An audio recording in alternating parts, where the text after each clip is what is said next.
Hey, my name is Rowan Smith and I want to welcome you to the Training for Trekking podcast.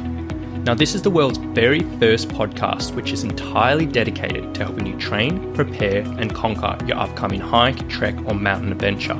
So once a week, I'm going to be giving you quality and practical information on the subjects of physical preparation for trekking, dealing with altitude and nutrition on the trail, so you can know everything you need to be doing to have the best chance of a safe, enjoyable and successful adventure. So now you know what you're in for, let's get into today's episode. So today is a super short episode. I want to share with you what I think is one of the most important mental preparation tips for a challenging hike, trek or mountaineering trip. Now, I want you to have a think about what the specific demands of your upcoming trip and have a think about what you have to overcome. For example, how long is your longest day of hiking? Do you need to sleep in a tent? What types of food will you have access to? What type of temperatures will you be experiencing? What equipment will you need to use on the trail? And any other relevant details. Then once you've listed all of these and you've asked yourself all these questions, I want you to ask yourself, which ones of these have you used or done in the past and you are confident of overcoming? And which ones of these have you never experienced before? And what you want to do is every single one of these things that you haven't experienced before, in your training and your preparation, you want to incorporate some type of simulation of this and some type of practice of this feeling. Now, for example, if you are going to Kilimanjaro is renowned for having a pretty strong summit day in which you have to wake up at about 2 a.m. or 12 o'clock or 3 a.m. and then just hike for hours and hours and hours in the dark. And if you've never woken up in the middle of the night and had to go hike, if you've never had to hike with a headlamp, you've never had to hike in the cold, this is probably something you want to practice in your preparation. Another thing is if you have a super long summit day or a super long hiking day, it might go from 14 hours to 20 hours if you're doing some crazy mountaineering trip. Have you actually exercised for this long at a time? Now, this doesn't have anything to do with your physical fitness. Well, it can, play into that. What we're more talking about mentally, are you aware of how your body reacts after hiking and walking for 14 hours or 20 hours or whatever that may be? Are you aware of how your thought processes go, how you deal with that utter exhaustion, fatigue? Because if you're not aware of that, it probably is a good idea to practice that.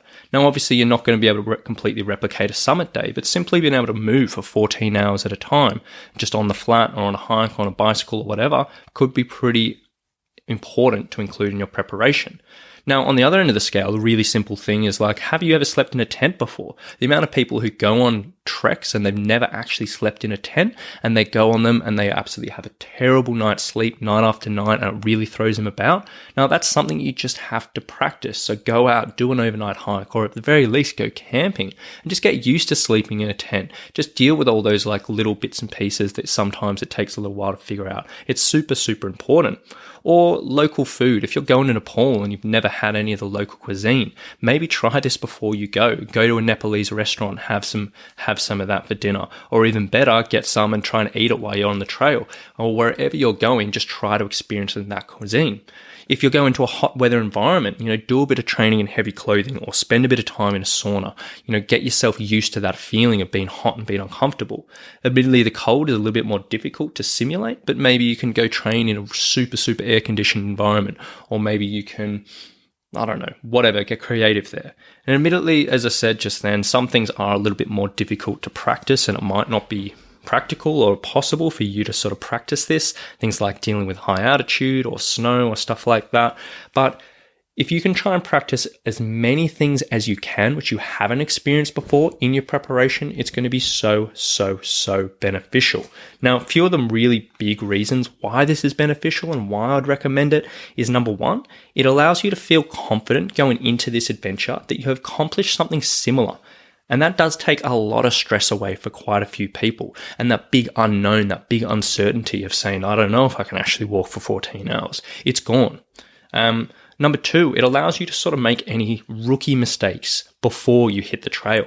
So for example, on the sleeping in a tent, if you haven't slept in a tent and you realize you need earplugs, but you're trying to figure that out on the trail, that's going to suck. But if you figure that out at home, that's well enough. And that's going to take a lot of stress away from your life and really, really help you mentally.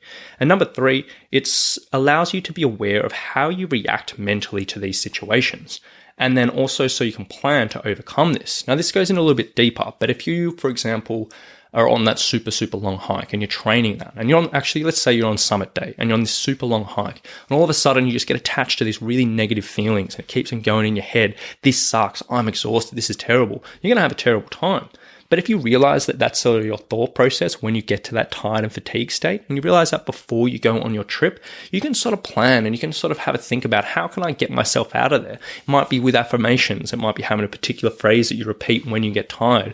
It might be having some type of visualization or some other type of mental strength strategy. But you'll know exactly how you respond to these things and you can deal with it. The same thing as if you're sleeping in a tent. If you constantly waking up and you know that's going to be an issue, maybe learning some techniques to sort of do when you wake up. Or if you struggle on the local food and you really, really get bored of eating whatever that is, and you know you'll get bored, maybe you'll be aware of like, hey, I can bring some extra snacks or some extra seasoning or something like that. But whatever it is, like, it is really, really important. And these types of things, in my opinion, are super, super important just to tick off in your preparation. So beyond all the training, beyond all the physical preparation, this is a really, really strong mental tip for your hiking adventures. So have a think about what you need to practice here, plan it out, tick them all off in your preparations, and I really do think it will help you on the trail and on your adventure. So as I said, very, very short episode today. Hope you've enjoyed it. As always, if you have gotten some value out of this, I would love if you could share it around to some other fellow hikers or fellow trekkers, because I really, really would love your help to grow this podcast and reach more adventurers and really make an impact on the community. So thanks again for listening, guys, and we'll talk to you very soon.